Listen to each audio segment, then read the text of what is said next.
All right, hey everybody, we're back for another edition of Ask Ron this week. Okay, we'll go ahead and get started. Our first question, Ron, is from Ralph Taylor. Ralph is from Alabama. Hey, Ralph. Should I be using both PATLive and Virtual Office? If so, how do I separate their tasks? Okay. Well, Ralph, first of all, PATLive, the live answering service part of it, is only if you have inbound calls from sellers. So if you're generating those, use PATLive.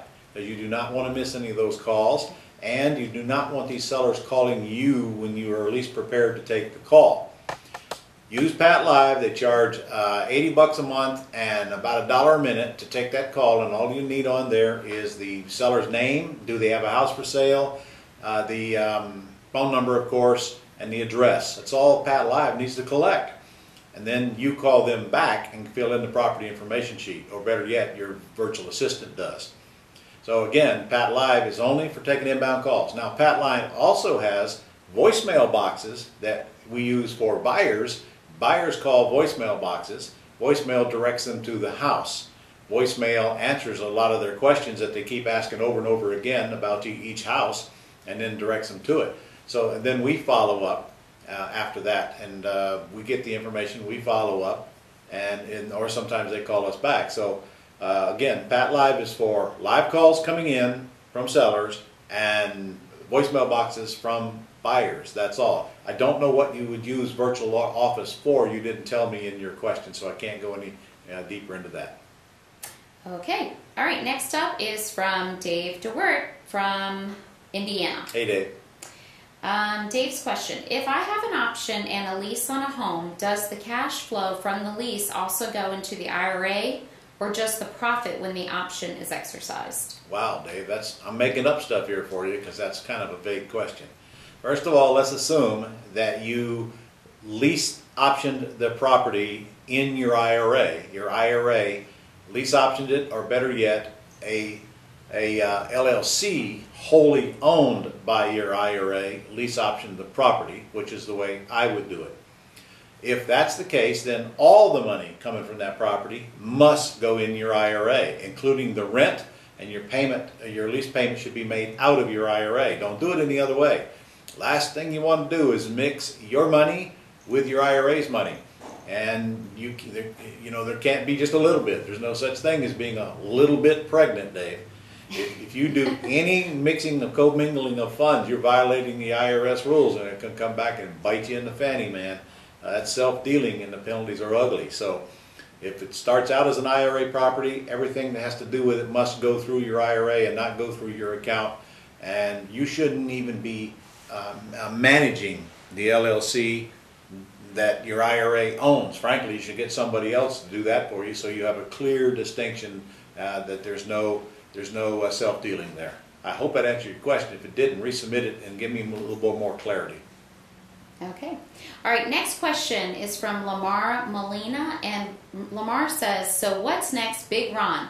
All the courses have been great, but I know you got something brewing in that brain of yours. Lamar, I've always got something brewing in that brain of mine, but it's not necessarily about what course is next. I'll make you a deal, man, and I'll make all you listeners a deal.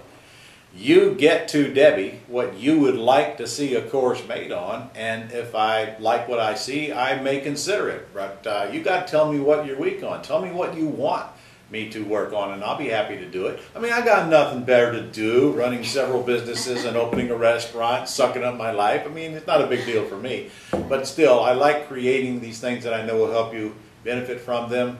But it's got to apply to everybody now. So if it's a course that I think will benefit all of our members, and I'm qualified to create it, I would certainly consider it. So you tell us, all of you, submit your proposals. Tell Debbie, here's what I'd like to see a course created on, and she'll get them to me, and I'll take it from there. Okay, great. And Go Club members, you can submit that on the forum under the category Ron Wants to Know. I will be looking for them there. Okay, next is from Richard Henning. Richard's from North Carolina. Hey, I'm so glad all these folks are telling us where they're from, except for Lamar. Lamar did not tell us. Yeah. Sorry, Shame Lamar. on you, Lamar. Okay, I have several vacant lots that I would like to determine the market value. These are only referenced by parcel numbers, so they do not show up with street address. Can you advise or suggest the best approach to determine market value? You know, if it's that hard, just get an appraiser to appraise them, or get a broker to put a value on it. There's no other way to do it. You're probably going to have a really hard time finding comps, so it may be worth you hiring an appraisal, pay them $300 or so, and they'll appraise all of them and give you individual values, all part of one appraisal, I would think. Cost any more than that, I'd probably reconsider it, but no. That's not something you're going to be comfortable doing yourself, and you do yourself a big injustice if you put a wrong value on them if you intend to sell them right now. You need to get a professional to help you, likely an appraiser. If not, a good commercial broker, or if they're residential, maybe a real estate residential broker could give you some. If they can't give you comps, they can't put a value on it. So when you get a value, you've got to ask, well, where did you get this from, and see if it makes sense to you. Get help. Pay a little bit of money, get help. Okay, this next question, Ron, is from Tom Erb, and this is a little bit of an older question, but we've had some recent comments Where's and Tom activity. From? He's from Arizona. All right. Okay. I have a contract on a house to wholesale. I had an interesting call recently. Someone asked me if they could help me sell the house. He wanted to put a contract with me to sell above what I was asking. I thought it was a little strange. I just told the person that if he bought me a buyer investor for the property, he could mark it up for what he wanted above my price, and we could work this out as a possible triple closing. Did I suggest right, or is there another way to Not exactly, Tom. What you suggested to this feller is that he go practice real estate without a license.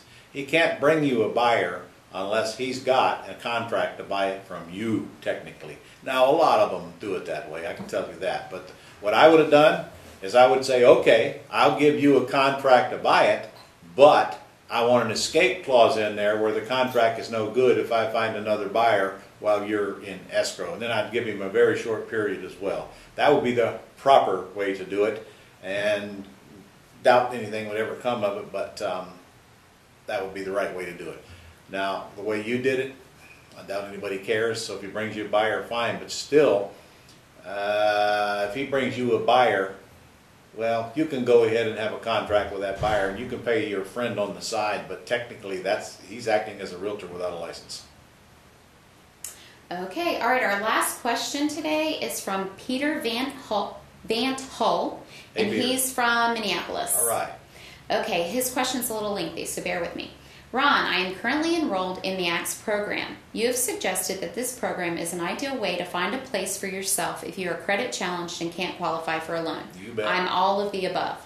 The idea is great, but here's my problem. Because of a variety of reasons, the property must have a number of very specific criteria to meet my needs.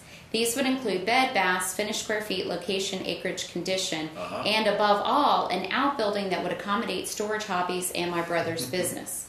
Looking for just the right FSBO that fits the bill is almost impossible. I have an MLS search set up, and I find that there are numerous places that fit the bill, but these properties are all MLS listed by realtors. Yeah. Most realtors don't understand ACTS concepts or anything other than pretty houses or short sales for no Wasting equity. your breath on realtors and ACTS. You're wasting your breath. Okay, here's his dilemma though. He says, my dilemma is that I can find the real estate that qualifies for my criteria, but only after they're under realtor control. How would you prospect or approach finding the right situation? Well, first of all, I'd suggest you quit being so darn picky. You want to go buy a house without any money or credit, and you want the perfect house. Good luck on that one. I don't think you're ever going to be able to pull that off unless you get extremely lucky. So you're just going to have to get off of it, man, and find something that you want to live in that doesn't.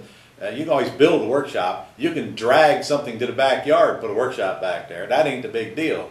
Look for the basics. 3-bedroom, 2-bath, fine. An area you want, fine. Payment that you want. That's all you can expect.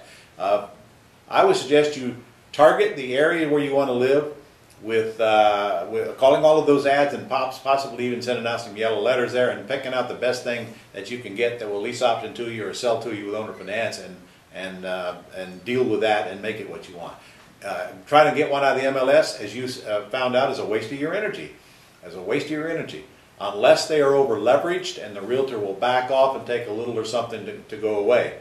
That's the only way you're going to find without the MLS. If they've got equity in the house and it's everything you want, there's no reason for them to let you lease option it. The realtor will sell it for them and cash them out. And I mean, look, put yourself in the seller's position.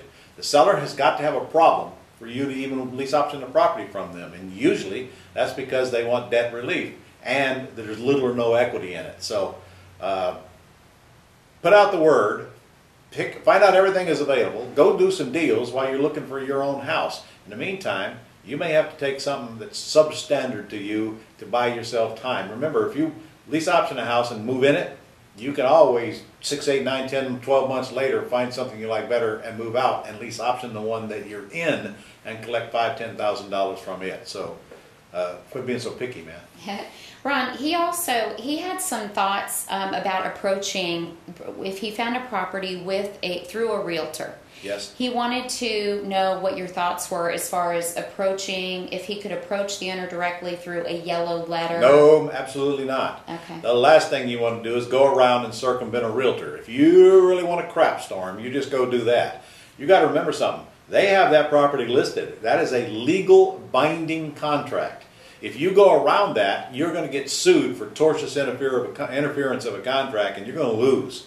You cannot get between two parties in a contract without experiencing repercussions. So the answer is no. You either deal with a realtor or you get the seller to ask the realtor to release the listing. Until one of those two things happen, you should never have a conversation with that realtor. The minute you talk to that realtor, incidentally, they're going to expect a commission because they know that house is going to get sold. So make sure that the seller asks for the release, not you. Then if you can't get a release, then you can contact the realtor yourself and see if they want to wheel and deal. That's it. Never circumvent the realtor. Okay, Peter, I hope that answers your question, and that's all we have today, Ron. So see you guys soon. See you guys next week.